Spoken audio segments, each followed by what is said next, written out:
हम सब के लिए एक अच्छी और बड़ी खबर है। बीमा पर टैक्स खत्म। अब हेल्थ और लाइफ इंश्योरेंस पर एक पैसा भी जीएसटी नहीं देना होगा। जी हाँ, ये सिर्फ न्यूज नहीं, आपके पैसों की बचत का मौका है।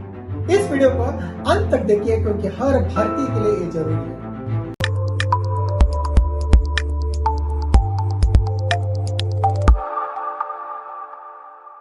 नमस्कार दोस्तों, स्वागत है आपका कोच शिवाजी चैनल पर, जहां हम बात करते हैं आपके पैसों से जुड़ी जरूरी बातें, लेकिन आसान भाषा में।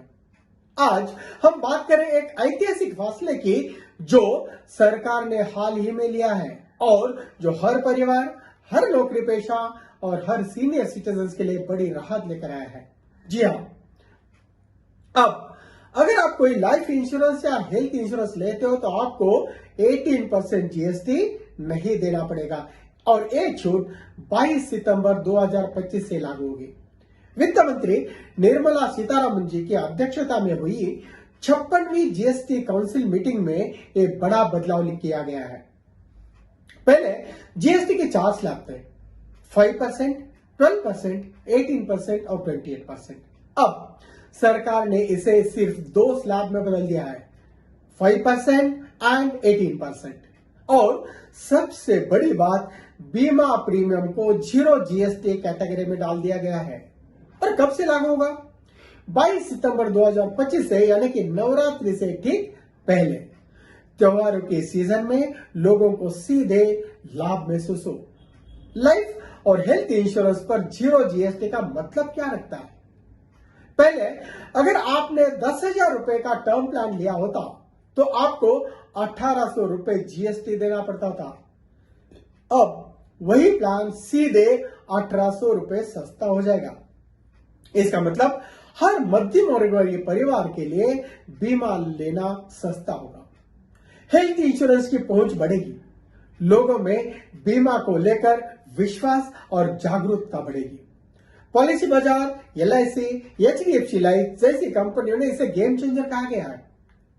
बीमा कंपनियों के शेयर भी 5% से 6% तक बढ़ गए हैं। इस खबर के बाद बीमा पर टैक्स क्यों हटाया गया? सरकार का मकसद है आम आदमी को राहत देना। बीमा को एक इसेंशियल सर्विस मानना और सबसे जरूरी बात, जो इंश्योरेंस फॉर ऑल बाय 2047, ये जो अपना भारत सरकार मिशन है, उसको सफल बनाना। मेडिकल खर्च से बचाने के लिए स्वास्थ्य सुरक्षा बढ़ाना। सोचिए, जब बीमारी आती है तब अस्पताल का बिल नहीं देखता जीएसटी का स्लैब। अब सरकार ने भी यही समझा और सही कदम उठाया। कितना होगा असली फायदा?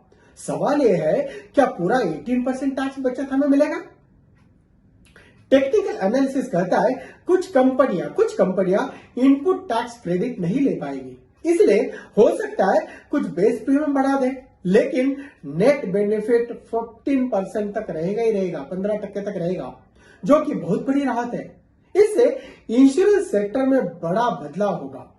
पहले जीएसटी की वजह से बीमा महंगा था, गरीब और मिडिल क्लास इससे दूर रहते थे। अब 0 टैक्स से इंश्योरेंस सेक्टर में पेनिट्रेशन बढ़ेगा, क्लेम सेटलमेंट आसान होगा और हेल्थ कवरेज को भी मिलेगा नया बूस्ट। क्या करें आप? आपका एक्शनेबल स्टेप क्या होगा?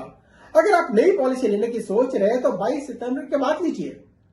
हाँ, दूसरा, रिन्यूअल करने वाले हैं तो तारीख पर ध्यान दीजिएगा, लेकिन अगर आपका रिन्यूअल डेट 22 तारीख के बाद का है तभी आपको जीएसटी में छूट मिलेगा। अगर आपका रिन्यूअल 21 सितंबर तारीख से पहले है और आप सोचते हो कि रिन्यूअल में 22 तारीख के बाद करूंगा, तो भी आपको जीएसटी देना होगा, क्योंकि 22 तारीख के बाद ये लागू होने वाला है। एग्जिस्टिंग पॉलिसीज में अगर ऑटो डिडक्ट हो रहा है जीएसटी तो कंपनी से क्लियर जानकारी लीजिए। इस फैसले की जानकारी आप अपने परिवार, रिश्तेदारों, दोस्तों तक जरूर पहुंचाएंगे। दोस्तों, ये सिर्फ एक न्यूज नहीं, आपके जीवन और जेब से जुड़ा अहम बदलाव है। अगर आप चाहते कि भारत का हर परिवार सुरक्षित रहे तो आप इसे लाइक करें, शेयर करें और सब्सक्राइब करें ताकि ऐसी जरूरी जानकारी आप तक लगातार पहुंचती रहे। नीचे कमेंट में बताइएगा, क्या आप जीएसटी की वजह से बीमा नहीं लेते थे और अब लेंगे? मैं हर कमेंट पढ़ता हूं और जवाब देता हूं। मैं हूं कोच शिवाजी और मेरा मकसद है आप अपनी फाइनेंशियल लाइफ को खुद मैनेज करें, बिना डर, बिना कंफ्यूजन के। मिलते हैं अगले वीडियो में एक नई जानकारी के साथ। तब तक के लिए खुद भी सीखिए, औरों को भी सिखाइए। जय हिंद, धन्यवाद, राम कृष्ण हरे।